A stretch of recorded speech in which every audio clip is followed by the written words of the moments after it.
2024 അർദ്ധവാർഷിക പരീക്ഷയിലെ 9ാം ക്ലാസ്സിൻ്റെ offline question paper നമുക്കൊന്ന് നോക്കാം. ഒരു വാചകത്തിൽ കവിയാതെ ഉത്തരം എഴുതുക എന്ന വിഭാഗത്തിൽപ്പെട്ട ചോദ്യങ്ങളാണ് 1 മുതൽ 15 വരെയുള്ള ചോദ്യങ്ങൾ. ഒന്നാമത്തെ ചോദ്യം, യെശയ്യാവ് എന്ന വാക്കിൻ്റെ അർത്ഥം. യഹോവ എൻ്റെ രക്ഷ, യഹോവയിലുള്ള രക്ഷയെ ഘോഷിച്ചവൻ എന്നാണ് യെശയ്യാവ് എന്ന വാക്കിൻ്റെ അർത്ഥം. രണ്ടാമത്തെ ചോദ്യം, നീതി പ്രഘോഷകനായ പ്രവാചകൻ എന്നറിയപ്പെടുന്നത് ആര്?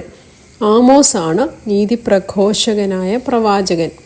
മൂന്നാമത്തെ ചോദ്യം, ചിതറിപ്പാർത്ത യഹൂദന്മാർക്കും യവന സംസ്കാരത്തിൽ ആകൃഷ്ടരായവർക്കും വേണ്ടി തയ്യാറാക്കപ്പെട്ട ആദ്യ എബ്രായേതര വേദപുസ്തക ഭാഷാന്തരം ഏത്? സെപ്റ്റുവജിൻ്റ് എന്ന ഗ്രീക്കിലേക്കുള്ള ട്രാൻസ്ലേഷനാണ് അതിൻ്റെ ഉത്തരം.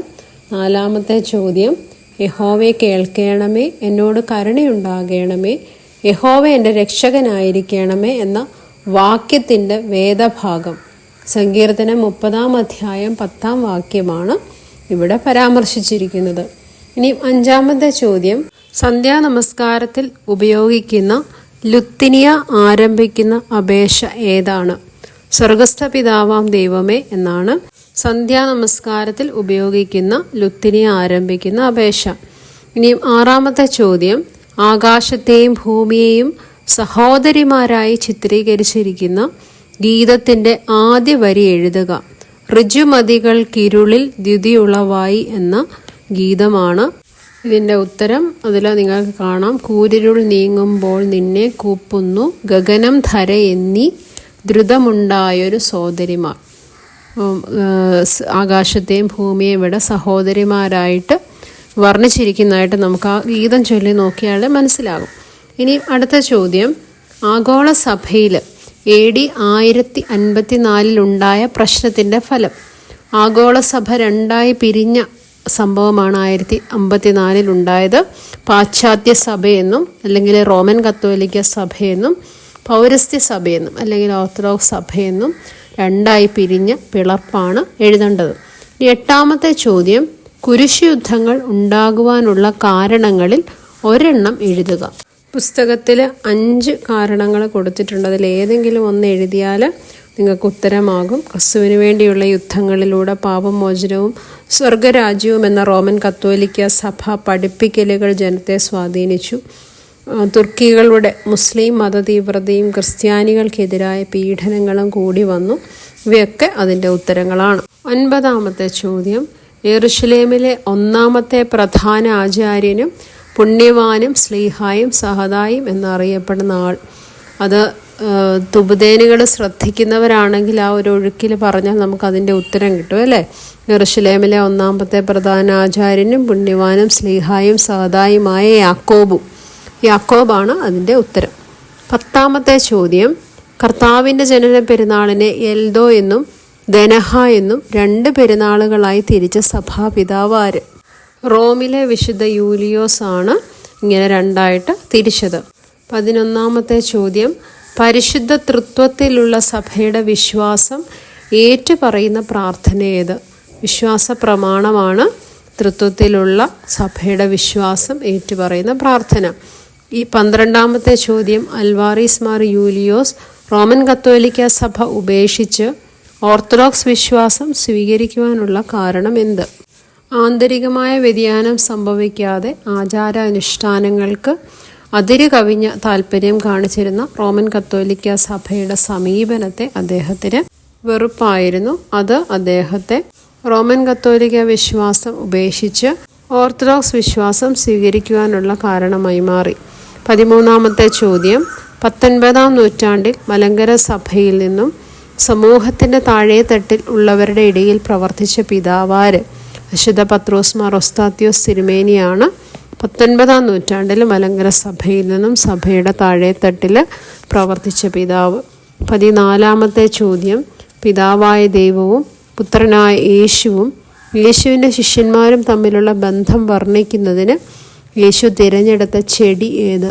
മുന്തിരി ചെടിയാണ് ഈ ബന്ധത്തെ സൂചിപ്പിക്കുന്നതിനായിട്ട് യേശു തിരഞ്ഞെടുത്തത്. 15ാമത്തെ ചോദ്യം, നീതിയിൽ വിതപ്പീൻ, ദയക്കൊത്തവണ്ണം കൊയ്യുവീൻ എന്ന് പറഞ്ഞ പ്രവാചകൻ ആര്? ഹോശേയ പ്രവാചകനാണ് ഇങ്ങനെ പറഞ്ഞത്. ഇനി 16 മുതൽ 24 വരെയുള്ള ചോദ്യങ്ങൾ ശരി ഉത്തരം തിരഞ്ഞെടുത്ത് എഴുതാനുള്ള ചോദ്യങ്ങളാണ്. 3 ഓപ്ഷൻ ഉണ്ട്. അതിൽ നിന്നും ശരി ഉത്തരം തിരഞ്ഞെടുത്ത് എഴുതുക. നിങ്ങൾ ഓപ്ഷൻസ് വായിച്ചു നോക്കുക, ഞാൻ ഉത്തരം മാത്രം പറഞ്ഞു പോയിക്കൊള്ളാം. 16-ാമത്തെ ചോദ്യം, സ്ലീബാദാസ സമൂഹവുമായി ബന്ധപ്പെടാത്ത പ്രസ്താവന ഏത്? അന്യമതസ്ഥരെ സഭയിലേക്ക് ചേർക്കുക എന്നതായിരുന്നു പ്രധാന ലക്ഷ്യം.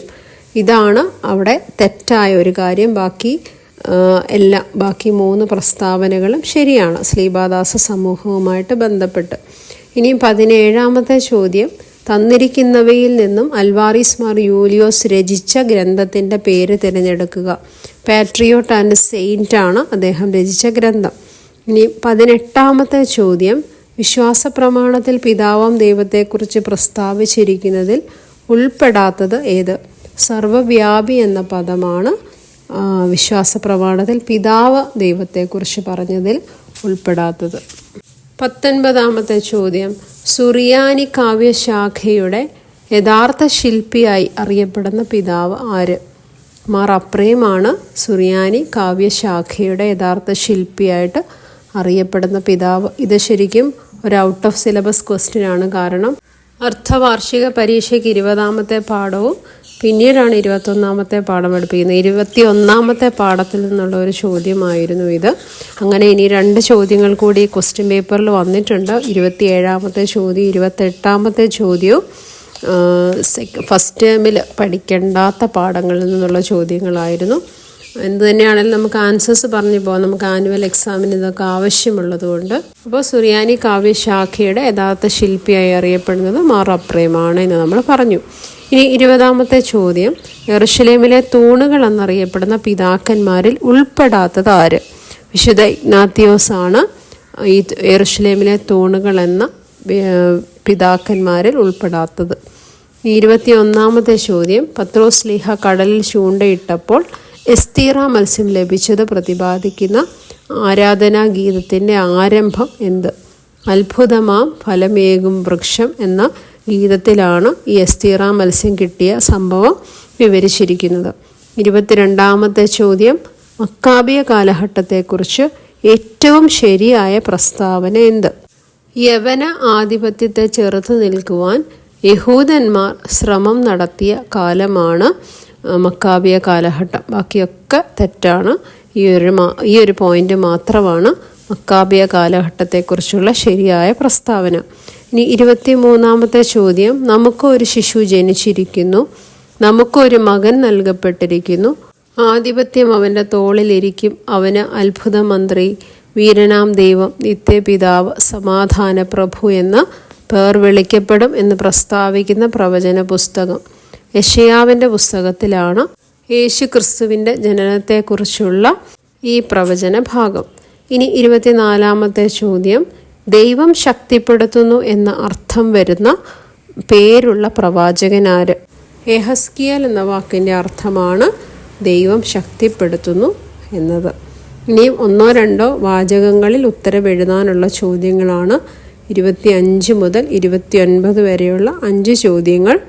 25-ാമത്തെ ചോദ്യം, പ്രവാസകാലത്തെ മതജീവിതത്തിൻ്റെ പ്രത്യേകതകൾ എന്തൊക്കെ? പ്രവാസ കാലഘട്ടത്തിൽ ഇവർക്ക് ദേവാലയം നഷ്ടമായപ്പോൾ സുനഗോഗ് ആരാധനയ്ക്ക് ഇവർ ഒത്തുചേരുകയും സുനഗോഗ് ആരാധനയിലേക്ക് ഇവർ തിരിയുകയും ചെയ്തു. അതുപോലെ ശബത്ത് ആചരണം പ്രാധാന്യമുള്ള ഒന്നായിട്ട് മാറി. ന്യായപ്രമാണത്തിൻ്റെയും മറ്റ് പുസ്തകങ്ങളുടെയും ഒക്കെ ക്രോഡീകരണം പ്രവാസ കാലത്ത് നടന്ന മാറ്റമാണ്. അതുപോലെ ദേവാലയം പുനർനിർമ്മിക്കുന്നതിനുള്ള ഒരു ആലോചന നടന്ന ഒരു സമയമാണ് പ്രവാസാനന്തര കാലഘട്ടം എന്ന് പറയുന്നത്. എന്തെങ്കിലും 2 പോയിന്റ് നിങ്ങൾ ഈ ചോദ്യങ്ങൾക്ക് 2 മാർക്കിൻ്റെ ചോദ്യങ്ങൾക്ക് എഴുതിയാൽ മതിയാവും. 26-ാമത്തെ ചോദ്യം, കുരിശ് യുദ്ധങ്ങളെക്കുറിച്ച് ചുരുക്കമായി വിവരിക്കുക. ക്രിസ്ത്യാനികൾക്ക് പുണ്യമായിരുന്ന യെറുശലേം നഗരം മുസ്ലിം ശത്രുക്കളിൽ നിന്നും വീണ്ടെടുക്കുക എന്ന ആഗ്രഹത്തോടെ ആരംഭിച്ച യുദ്ധമാണ് കുരിശ് യുദ്ധം. പ്രധാനമായും 8 കുരിശ് യുദ്ധങ്ങളാണ് നടന്നത്. ഈ കുരിശ് യുദ്ധം എന്ന പേര് വരാൻ കാരണം യുദ്ധത്തിൽ പങ്കെടുത്തവരെല്ലാം വലതു തോളിലോ നെഞ്ചിലോ ചുവന്ന കുരിശടയാളം വഹിക്കുകയും അതുപോലെ അവരുടെ യുദ്ധത്തിൽ ഉപയോഗിച്ചിരുന്ന കൊടിയും ബാഡ്ജും എല്ലാം കുരിശ് ആകൃതിയിലുമായിരുന്നു. അതുകൊണ്ടാണ് ഈ യുദ്ധത്തെ കുരിശ് യുദ്ധമെന്ന് വിളിക്കുന്നത്. ഇനി 27ാമത്തെ ചോദ്യം, ഉദയംപേരൂർ സുന്നഹദോസിന് സഭാചരിത്രത്തിലെ പ്രാധാന്യം എന്ത്? ഇത് അടുത്ത ടേമിലേക്കുള്ള ഒരു ചോദ്യമായിരുന്നു. എന്താണെങ്കിലും നമുക്കതിൻ്റെ ഉത്തരം നോക്കാം. മലങ്കര സഭയെ റോമൻ കത്തോലിക്ക രാജ്യമായിരുന്ന പോർച്ചുഗീസ് അധീശത്വത്തിൻ്റെ കീഴിൽ കൊണ്ടുവന്ന സംഭവമായിരുന്നു ഉദയംപേരൂർ സുന്നഹദോസ്. സ്വന്തം വ്യക്തിത്വവും തനിമയും കാത്തു സൂക്ഷിച്ചിരുന്ന മലങ്കര സഭയെ കുൽസിത ശ്രമങ്ങളിലൂടെ റോമൻ കത്തോലിക്ക സഭയുടെ അധീനതയിൽ കൊണ്ടുവരുവാൻ സാധിച്ചു എന്നതാണ് ഉദയംപേരൂർ സുന്നഹദോസിൻ്റെ അനന്തരഫലം. എന്നാൽ ഈ വിദേശ ആധിപത്യത്തിനെതിരെ മലങ്കര സഭാ മക്കൾ ഒരുമിച്ച് ചെറുത്തു നിൽക്കുകയും അത് കൂനൻ കുരിശ് സത്യമെന്ന വലിയ സംഭവത്തിലേക്ക് വഴിമാറുകയും ചെയ്തു. കൂനൻ കുരിശ് സത്യപ്രതിജ്ഞയ്ക്ക് ശേഷം ആലങ്ങാട്ട് പള്ളിയിൽ ചേർന്ന മലങ്കര നസ്രാണികൾ തോമ അർക്കദിയാക്കോനെ മാർത്തോമ എന്ന പേരിൽ മെത്രാപ്പോലീത്തയായിട്ട് വാഴിക്കുകയും തങ്ങളുടെ ഭരണകർത്താവായിട്ട് സ്വീകരിക്കുകയും ചെയ്തു. അങ്ങനെ ഉദയംപേരൂർ സുന്നഹദോസിന് ശേഷം വന്ന കൂനൻകുരിശ് സത്യത്തിലൂടെ മലങ്കര നസ്രാണികൾ തങ്ങളുടെ നഷ്ടപ്പെട്ട വിശ്വാസ ആചാരങ്ങളും സ്വാതന്ത്ര്യവുമെല്ലാം നേടിയെടുക്കുകയും വിദേശികളെ സഭയിൽ നിന്നും ഓടിക്കുന്നതിന് അത് കാരണമായി മാറുകയും ചെയ്തു. 28ാമത്തെ ചോദ്യം, അലക്സാന്ദ്രിയയിലെ മാർ കൂറിലോസിനെ കുറിച്ച് ചുരുക്കമായി എഴുതുക. ഇത് നമുക്ക് ഫസ്റ്റ് ടേമിൽ പഠിക്കേണ്ടാത്ത ഒരു ഭാഗമായിരുന്നു. കുസ്തന്തീനോപ്പോലിസിലെ പാത്രിയർക്കീസ് ആയിരുന്ന നെസ്തോറിയൻ്റെ വേദവിപരീതത്തെ നഖശിഖാന്തം എതിർത്ത പിതാവായിരുന്നു അലക്സാന്ദ്രിയയിലെ മാർ കൂറിലോസ്. ഇദ്ദേഹത്തെ 5-ാം തൂപ്പുതേനിൽ നാം വിശേഷിപ്പിക്കുന്നത് വചനമായ ദൈവം ശരീരിയായി തീർന്നുവെന്ന് നമ്മുടെ കർത്താവായ യേശു മശിഹായുടെ മനുഷ്യാവതാരത്തെക്കുറിച്ച് സ്പഷ്ടമായി തെളിയിച്ചവനും സത്യവാനും ഉന്നത ഗോപുരവുമായ പ്രസിദ്ധനായ മാർ കൂറിലോസും എന്നാണ്. ഇദ്ദേഹമാണ് എഫേസോസ് സുന്നഹദോസിൻ്റെ അധ്യക്ഷ സ്ഥാനം വഹിച്ചിരുന്ന വ്യക്തി. ഇനിയും 29ാമത്തെ ചോദ്യം, കാർഷിക വൃത്തിയുടെ പ്രാധാന്യം വേദപുസ്തക അടിസ്ഥാനത്തിൽ ചുരുക്കമായി എഴുതുക.